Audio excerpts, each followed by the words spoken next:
Welcome. We are live. This is Crisis 169 coming to you in our live stream. Brought to you by my cable internet from Spectrum, my gaming rig. I'm here, you're there. Let's get on with it now. Yes, if you read the bullet point there at the top card, it says E3 is dead. Why, what, and how? 1995 to 2023. If you don't know what E3 was, I'm going to give you a brief history. E3 was called Electronics Expo.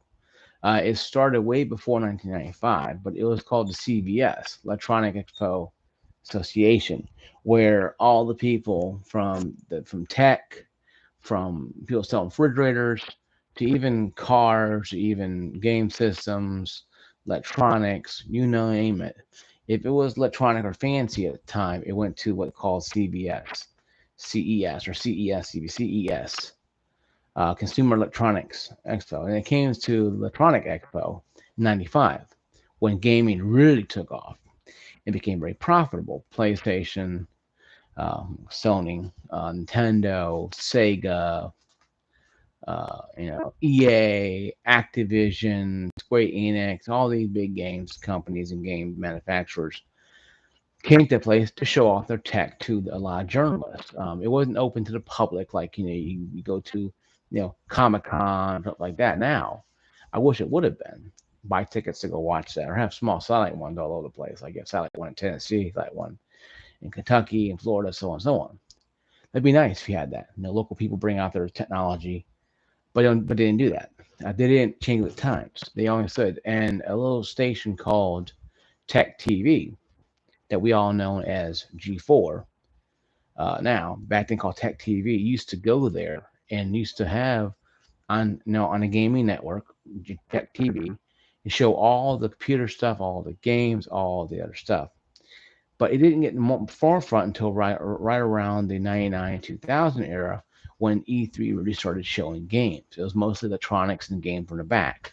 Like back in the day when of old Walmart and Kmart, you guys are old, in Sears, you didn't have electronic stuff as big as it was today. Um, um, it wasn't as big as it was, that it is today. It actually is pretty interesting to see how how how it came past that way. How the E3 came to be was not that hard to understand. The Electronics Expo, what it was called, was like I said, even some car manufacturers got involved, like Ford and Toyota or Chevy. They showed off some of the cars. An expo. It was an electronic expo, new cars, stuff like that. It was a little bit of everything. But at the very end of that, very back of the building room, it was Game Expo, where Activision and a lot of these companies trying to sell their games, and even companies like Sega and Sony and Nintendo were trying to sell their consoles. And if you know a bunch of kids in there, they'll run to the back. They don't care about stupid car stuff. They care about play games. But they didn't do that. They had all these journalists there. And now E3 became like it was for the longest time, an expo that you watched on TV or streamed on your live streaming services.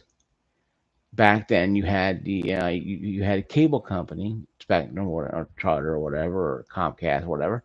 You watched it on G4 on Tech TV, G4. You watch on G4. You watch all this great programming for like an hour or two, at least a couple of days at least. Usually a couple of days. You started in June, and each day was a different block of programming. Um, sometimes for us kids, it's good. Our parents were at work, and we had to fight for the control to watch their news crap. We wanted to see like, our news. Now it's gaming stuff. The stuff parents did this too. They want to, they don't want to deal with it. Back then, when we were kids, we wanted to watch this. We didn't watch about a car pile up on the interstate. Well, who wants that? We want to watch GTA 3, or what about what kind of game coming out for the Sony PlayStation or 64? That was years away. Or the Sega Dreamcast that came out, Sega Saturn came out, that was abysmal. But A lot of things came out of of E3 that was positive. A lot was negative, but a lot was positive. Was the companies had to come out there and bring their big guns, and they couldn't just bring you a little dribble here, a little dribble there. They had to bring the good stuff, bring out the good stuff, not the little dribbles. Bring it all on the table. All this, I'm gonna show you to on my own E3 press conference. No, you get laughed out of the room, Mr. Nintendo or Sony or whatever. So you had to go there. Nowadays, end of an era happened. Well, now there's no longer E3, and I blame E3 management for this. I blame E3 management. I blame them, wanting this to die. They didn't care about this. If they cared about this, they would let fans come in, the gaming community come in and watch it. Even if you're sitting down in a chair on a stage, watch people come in, oh, it's our next game, our next product, something. At least that's something. You're bringing people into it, who are in the industry, who play the games. Nerd sitting in an editor's chair going to E3 who may not even play games, may not even care about it. Just writing what he has to write to hope they get the kids to go out and go buy the magazine to read what he has to say about it. And then that could be what it was back then.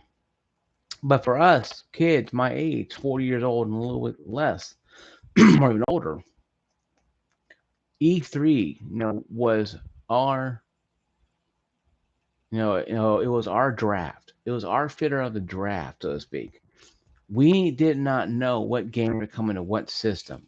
You had Nintendo crowd, your Sega crowd, PlayStation crowd, and PC crowd, and no one knew what was coming up pike. No one knew what fan technology, what weird blunder thing that Sega might do, what thing Nintendo going to do, what thing this new company called Sony is releasing, PlayStation in 1996 we're gonna be doing. The Xbox is still about 5 6 years away, but you know what was going to be, what was going to be, what was going to be, and around 2001 you saw the release of the Xbox or the announcement of the Xbox, and that ripple effect through the E3 world. And we all like, oh wow, Microsoft getting into gaming now. And of course, it exploded and became the good system it was, 360 and the Xbox One, and so on and so on. And yet, you had the bad ones. You had the Xbox One, 2013. Go back a little farther, 2006, 2007. You had the PS3 that was announced, and it was a colossal failure. You had the many different systems from Sega came out with their 999, and in their Dreamcast that was a very good system. The PS2 was announced at E3. Xbox 360 was announced at E3. Xbox One, sad to say. PS3. There's a lot of good and bad things that were given and announced at E3. And E3 being dead, for people who don't know what E3 was, look on the history, type in Google and search in E3. It'll bring up a Wikipedia page and you read it. It was Electronic Gaming Expo that focused on the later half of E3, the good part, the fun part, the games, and the game manufacturers and the console manufacturers coming out there and making some hell of great games. I'm saddened that E3 is gone. They would come back next year. It probably won't. If it does come back next year, I'll be amazed. But I stamped it 95 to 2023 because it's been the water, guys, and what and when and how. Okay, why did it die? I kind of answered the question though. Why did it die? It died because people like me are on here. Alpha Omega Sin, Chris from Utech USA, Killer Comedy Unleash, or now known as Killer Kitty Unleash, uh, uh, the NES guys, the Made Different Thorough, Angry Joe, uh, a game historian, Made Different Thorough guys on here. They're on here that help make gaming reviews better and product reviews better. because now you don't have to watch something on E3 to watch if it's good or not. You go on YouTube, type in Last of Us Part 1 PC, you'll find all you need to know about that game and how good it is, how bad it is, what the problem with it right now. You didn't have to wait for E3 to find out what game's coming out because they already have their own expos, or to leak through Twitter or leak through Instagram or even YouTube for that matter. So that being said, though, it is terrible. And what really happened to it, and what caused E3's downfall? Like I said before, management. Management was getting very sloppy. I know the years of I know the years of original Xbox, the one that came out, the black one, PlayStation 2 and PS3, even 360 era. They had their shit together. They needed to put it together to put on a great show. And if some guy E3 wasn't there to open the door up on time, to let journalists in, or lights turn on in time, or whatever, then it would cost that company, Microsoft, for example, hundreds of thousands of millions of dollars of would-be gain revenue. So this affected a lot of people when E3 had issues in the last couple of years. Now, COVID didn't help. In California, that's pretty much a Nazi state right now. All they care about is locking everybody in their homes. Make everybody, subservient to the government. So, you couldn't go anywhere you want to without being cited by police. But that was real counts that happened in California.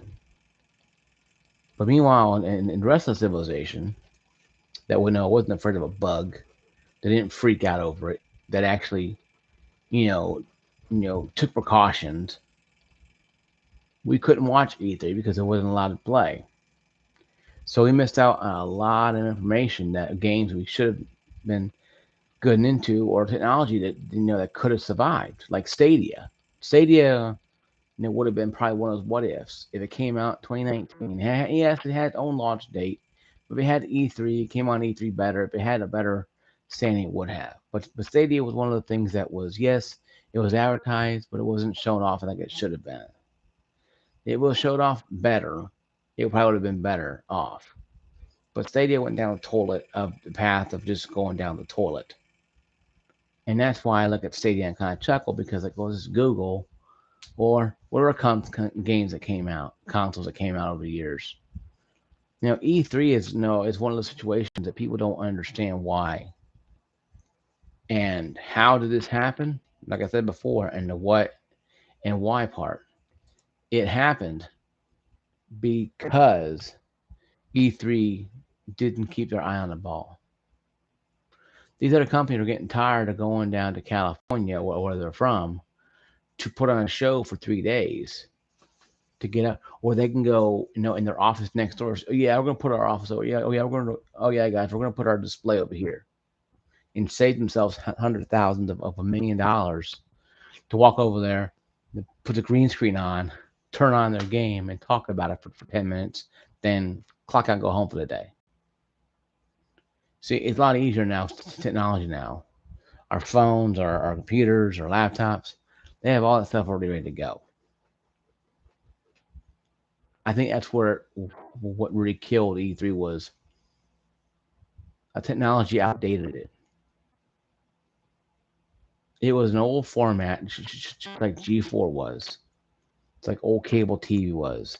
It was an old format that a lot of people didn't use. And they didn't use it, and they abused it. Then people started walking away from it. When E3 of past was not as good as it was way back then, people stopped watching.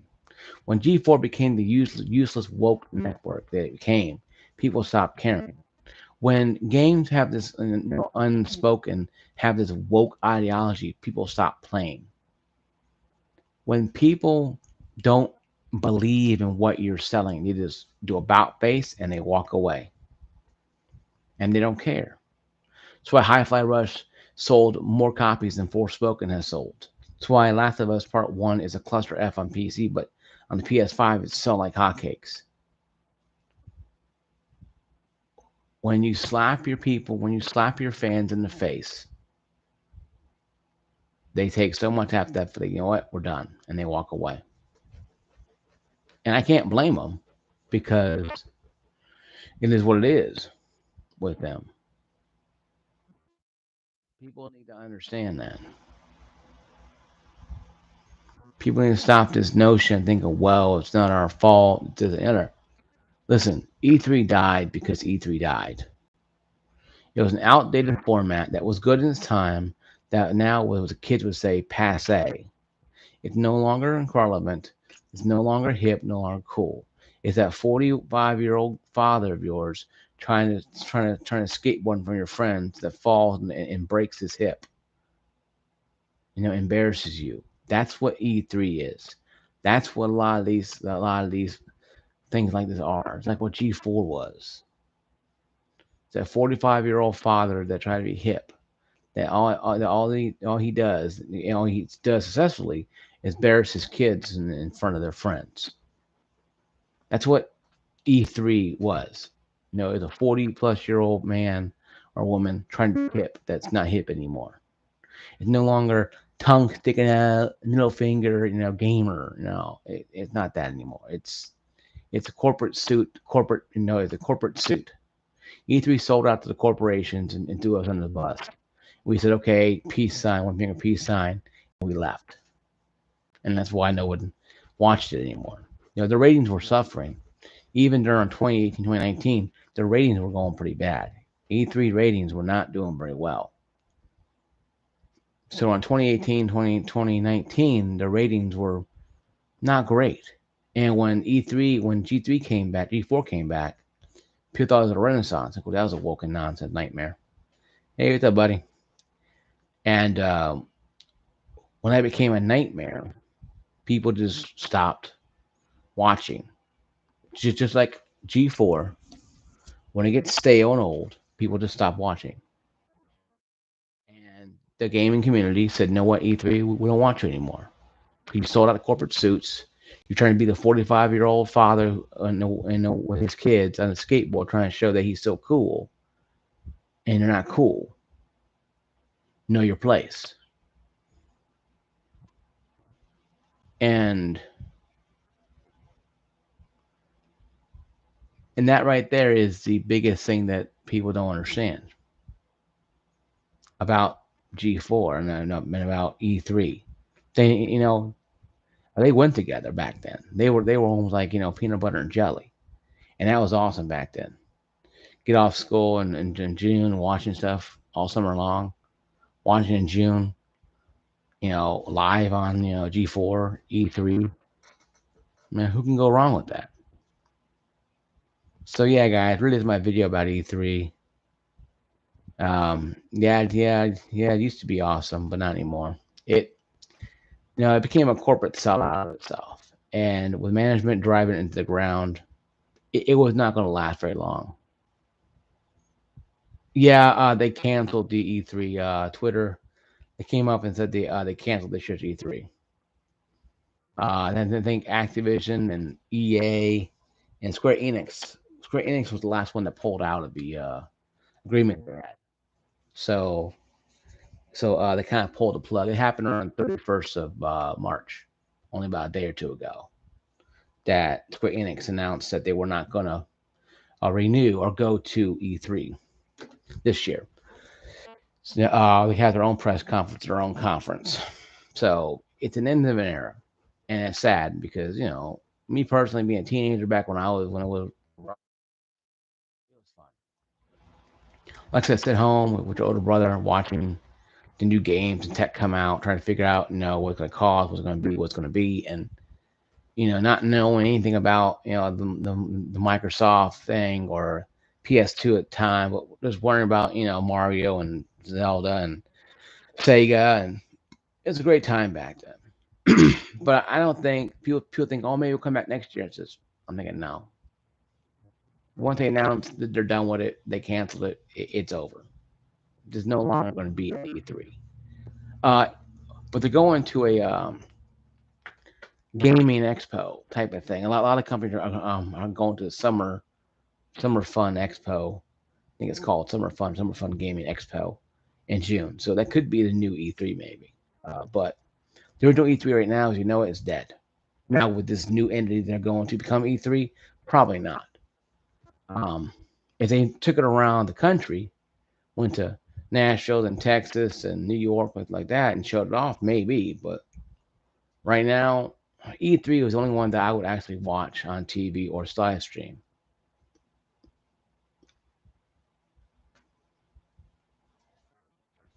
I doubtful. Those two. One can't climb a stair, and the other one's too busy being paid off by the white man.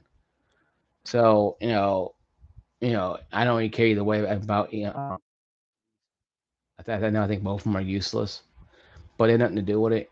This is more of an economical thing when it comes to management with E3 and how stupid they were with what they had was so good. But I think the writing was on a wall back in 2018, 2017. Yes, he had it good because Microsoft did, I think, one last year. Um,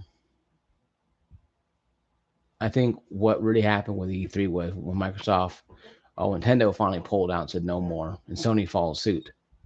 I think Xbox is the only one that stayed and actually did that year's Game Pass Ultimate reveal. But even after that, that wasn't much to look at. And that was, it was good, but with Sony and Nintendo making their own press conferences, it's a matter of time until Microsoft bowed out, and they did gracefully. I think 2019 they didn't go, 2020 they didn't go. Of course, we had that whole COVID thing. So yeah, guys. Um, but later though, appreciate you guys' time. Thank you for the video. Thumbs up. Peace out.